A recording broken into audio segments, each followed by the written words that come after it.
اگر آپ کمر، جوڑوں اور مہروں کی تکلیف میں بہت زیادہ مبتلا ہیں، ایک دودھ کا کپ لیجیے، آپ پیالہ لے لیں، گرم دودھ ہو، ابلا ہوا ہو، خالص دودھ ہو، اس میں ایک انڈا ڈالیے، اگر دیسی مل جائے اور واقعی دیسی ہے تو سبحان اللہ، اور اس میں شہد ڈال دیجیے، دودھ ہو، انڈا ہو اور شہد ہو، بس اب یہ مکس کریں، ملائیں، یعنی ایک انڈا، ایک بڑا چمچ شہد اس میں ڈالیں اور خوب ملائیں، اس کو گھونٹ گھونٹ پیئیں۔ ہمارے ایک پرانے جاننے والے تھے،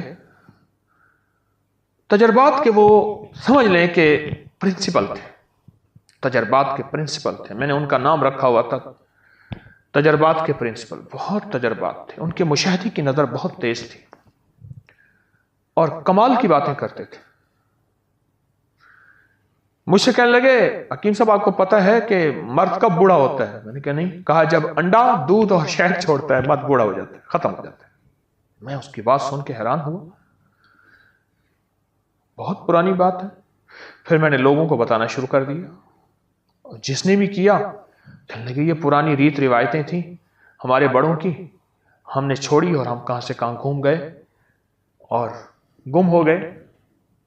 اور واقعی اسی طرح یہ ٹوٹکا جوڑوں کا علاج ہے، کمر کا علاج ہے، پٹھوں کا علاج ہے اور مہروں کا علاج ہے۔ یہ چھوٹا سا ٹوٹکا تو ہے۔ مجھے یاد ہے کہ میری نانی اماں کی بڑی بہن کے شوہر تھے، انہیں ہم نانا کہتے تھے، بہت بوڑھے تھے۔ وہ بڑھاپے میں انڈے پی لیتے تھے، ایک انڈا پی لیا، دوسرا پی لیا، تیسرا پی لیا، چوتھا پی لیا۔ ہم حیران ہوتے تھے کہ نانا کیا کر رہے ہیں، بالکل کمزور بوڑھے۔ اور پھر میں نے ان کی زندگی میں اس انڈے کے بعد پھر دیکھا کہ دودھ کا ایک پیالہ پی لیتے تھے گرم گرم، اس میں شہد ملا کے۔ وہ دن اور رات میں قرآن ختم کرتے تھے اور محنت کرتے تھے۔ ان کی نظر بھی ٹھیک تھی، ان کی یادداشت بھی ٹھیک تھی۔ وہ اس وقت میں بچہ تھا، میں بچہ تھا تو اس وقت وہ 90 سے اوپر کے تھے، اس سے بھی زیادہ، وہ 90 سے اوپر کے تھے۔ وہ قرآن پاک پڑھتے تھے اور اس وقت میں نے دیکھا کہ ان کا قرآن پاک بوسیدہ ہو گیا تھا۔ پتہ چلا کہ ان کی زندگی میں کئی قرآن پاک بوسیدہ ہو گئے ہیں، پھٹ گئے ہیں، شہید ہو گئے ہیں۔ کیوں؟ کہ اتنا زیادہ پڑھتے ہیں اور ان کی غذا یہی تھی، وہ سردی ہو یا گرمی۔ لیکن آپ سے ایک عرض کروں گا، کیونکہ آپ عادی نہیں ہیں، آپ ایک ایک انڈا کر کے لیجئے، تھوڑا تھوڑا کر کے اپنے جسم کو اس کا عادی بنائیں۔ تو میں عرض کروں گا کہ آپ پہلے ایک انڈا، ایک کپ دودھ اور ایک تھوڑا سا شہد، اس کو معمول میں لے آئیں، اس کو معمول میں لے آئیں۔ پھر آہستہ آہستہ آپ، کیونکہ میں نے نانا کی زندگی میں دیکھا، شاید ان کا تو ساری زندگی کا یہ نظام تھا، انہوں نے مرغیاں اپنی رکھی ہوئی تھیں اور مرغیاں انڈا دیتی تھیں، اور بعض اوقات شور شرابہ بھی ہوتا تھا کہ فلاں جو ہے انڈا چرا کے لے گیا۔ تو ان کی تو انڈے کھانے کا مزاج تھا، ان کی طبیعت کا حصہ بن گیا تھا۔ پھر ان کے لیے گرمی سردی کچھ نہیں تھی، پھر ان کا ایک عمر کا حصہ تھا۔ بہرحال انڈا، دودھ اور شہد، انڈا، دودھ اور شہد، یہ آپ کی زندگی میں حیرت انگیز رزلٹ رکھتے ہیں، نتائج رکھتے ہیں۔ کس معاملے میں؟ کمر کے معاملے میں، مہروں کے معاملے میں، پٹھوں کے معاملے میں، اعصاب کے معاملے میں۔ اس کو ضرور اپنے ساتھ شامل کیجیے۔ ایک ہمارے مخلص ہیں، وہ کہنے لگے میرے دانت ہلنا شروع ہو گئے۔ اب اس کا واحد حل یہ ہے کہ دانتوں پہ تار لگوائیں یا سارے دانت نکلوا کے ایک مصنوعی دانت لگوائیں۔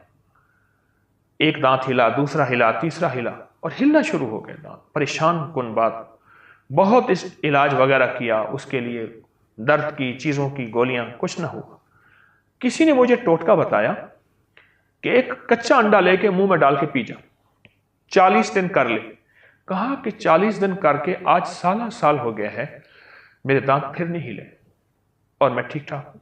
اس کو جتنا اللہ رحمان رحیم اور باسین مین ان کے استحزار سے پڑھیں گے اس کی طاقت لاکھ ہزار کروڑ ارب بڑھ جاتی.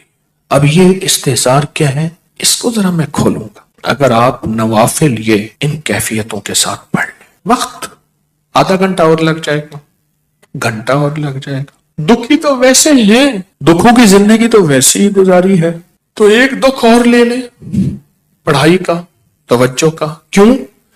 توجہ کے لیے اپنے اوپر جبر کرنا پڑتا ہے, جبر کرنا پڑتا ہے, جبر کرنا پڑتا ہے. پڑتا ہے. ایک درویش تھے, انہوں نے 700 والیوم 700 جلدیں لکھی صرف بسم اللہ کی با پہ, بسم اللہ کی صرف بے پر, جسے بے با کہتے ہیں. 700 جلدیں لکھی کہ بسم اللہ کی با کے اندر کیا کائنات کے راز پوشیدہ ہے. میرے پاس ایک صاحب آئے, مجھ سے کہنے لگے اولاد نہیں ہے, جائیداد بہت ہے, اور میرے قریب والوں کی جائیداد پہ نظر ہے, حتیٰ کہ میرے رشتہ داروں نے جائیداد تقسیم کر بھی لی ہے. وہ تیرا, یہ بڑا ہو گیا ہے, وہ میرا, وہ تیرا, وہ میرا. اور بعض اوقات تقسیم پہ جھگڑا بھی ان کا آپس میں ہو جاتا ہے. نہیں میں تو یہ لوں گا, یہ مر جائے گا, وارث تو ہے کوئی نہیں. وہ کہنے لگا میں یہ لوں گا, یعنی یہ مرا نہیں ہے, ان کے جھگڑے پہلے شروع ہو گئے. میں نے انہیں کچھ ترتیب اسباب کی بتائی, اور پھر میں نے ان سے کہا اگر آپ کو ایک عمل بتاؤں جس میں ہے مشقت مشقت مشقت, اس کو کر لیں, روز کر لیں, تیسرے دن کر لیں, ہفتے میں ایک بار کر لیں, اور اس کو چند بار کر لیں, پر کریں ایسے کہ ہڈیاں بھی تھک جائیں, جسم بھی تھک جائے, دماغ بھی تھک جائے, حلق بھی خشک ہو جائے. ہاں, حلق خشک ہو جائے. اس عمل کی مشقت کا اثر جسم پہ پڑے. بس اب میری الفاظ آسان ہے. اس عمل کی مشقت کا اثر, اور اگر اس عمل کی مشقت کا اثر تیرے جسم پہ نہیں ہے, پھر سمجھ لے کہ عمل عرشوں پہ نہیں گیا, بس آسمان اور زمین کے درمیان معلق ہے. آسمان اور زمین کے درمیان معلق ہے, لٹکا ہوا ہے, عرشوں پہ نہیں گیا. اب اس بات کو آپ دل میں دہرائیں کہ اس عمل کی مشقت کا اثر کس پہ ہو؟ جسم پہ. بس یہ ذرا دہرائیں دل میں, اور 3 دفعہ دہرائیں کہ اس عمل کی مشقت کا اثر دل, جسم, پٹھے, ہڈیوں پہ, گھٹنوں پہ, زبان خشک ہو جائے, جسم پہ ہو اس عمل کی مشقت کا. میں نے اس کو یہ سمجھا دی. آج بھی ایک صاحب نے مجھے بتایا کہ میں نے کئی لوگوں کو بتایا, ان کا کام بنا یہی نفل. انہوں نے میری بات کو سمجھ لیا. آپ اگر میں انہیں کہہ دیتا کہ بالکل آسان عمل ہے, تو وہ تھوڑی سی مشقت میں خود چھوڑ دیتے. میں نے پہلے بتا دیا کہ اس عمل کی مشقت لیں, توجہ میں, دھیان میں, پڑھنے میں, یکسوئی میں. اس عمل کی مشقت لیں, توجہ میں, دھیان میں, یکسوئی میں لیں. انہیں میری بات سمجھ آ گئی, میں نے سمجھایا انہیں. اور جب اس عمل کی, اب ذرا غور سے سنیں جو میں آپ کو اپنا راز بتا رہا تھا, اب آپ کو سمجھ آئے گا. جب اس عمل کی مشقت اپنے دل پہ, توجہ پہ, دھیان پہ, ذہن پہ, دل پہ, پٹھوں پہ لیں گے, پھر اس کا نور کھلے گا, اس کے لفظوں کے اسرار کھلیں گے. کیا لفظ کہا میں نے؟ اس کا نور کھلے گا, اس کے لفظوں کے اسرار, راز کھلیں گے, راز, ہاں ہاں کھلیں گے.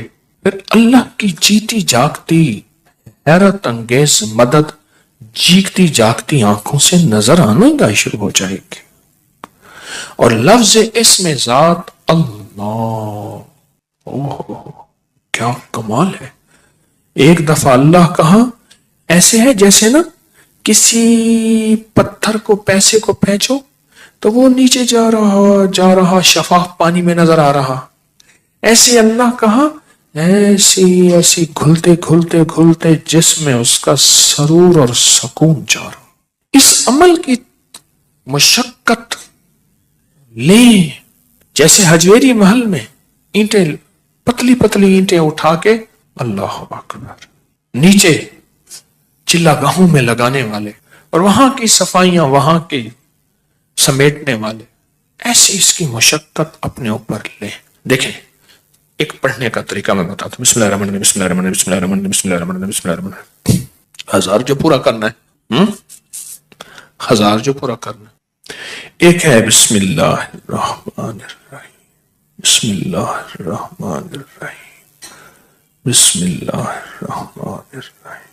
اس کی با، اس کی سین، اس کی میم، اس کا ایک ایک حرف اور لفظ اللہ، اور اس کا الرحمن اور اس کا الرحیم، اور اس کی فیض اور اس کی خیر اور اس کی برکت اور اس کی تاثیر اور اس کے فوائد اور اس کے فضائل اور اس کے کمالات اور اس کی کیفیات میرے اندر ایسے اترتی چلی جائیں، اترتی چلی جائیں. درمیان میں وضو کی حاجت ہے، وضو تازہ بنا لے، پانی پینے کی چاہت ہے، کون پانی پی لے، پر اس کو توجہ ہو، اونگ نہ ہو، نیند نہ ہو اور غفلت نہ ہو. یہ میرے اوپر چیز اللہ نے کھولی اپنے نام کی برکت سے، یہ کھولی، اور اس کو اس توجہ کے ساتھ بسم اللہ الرحمن الرحیم کو اس توجہ کے ساتھ بس پڑھیں، ڈوب کے، نہ ادھر دھیان، نہ ادھر توجہ، نہ موبائل ساتھ ہو، نہ کلاک سامنے ہو، نہ گھڑی سامنے ہو، نہ کسی کی آواز کانوں میں ہو، کچھ بھی نہ ہو، یکسوئی یکسوئی یکسوئی، کوئی چیز سامنے نہ. ذرا یہ پڑھ کے دیکھیں تو صحیح، وقت زیادہ لگ جائے گا، صرف دل کو سمجھانے والی بات ہے. وہ کیا سمجھائیں؟ تو زندگی میں دکھ گزارتے گزارتے، زندگی کی تکلیفوں میں وقت گزارتے گزارتے دل تجھے پتہ ہے تو کہاں سے کہاں نکل گیا، تیرا وقت، تیری زندگی ایسے گزر گئے، کہاں سے کہاں چلا گیا. اے دل، تھوڑی سی یہ مصیبت نہیں، یہ مشقت نہیں، تھوڑی سی یہ برداشت کر لے. چلو مشقت ہی کہہ دے، یہ برداشت کر لے. اس دل کو سمجھانا ہی ہے تھوڑا سا، اور کچھ نہیں کرنا. بس جب دل کو سمجھائیں گے نا، یہ نفل عرشوں سے فیصلہ کرواتے ہیں.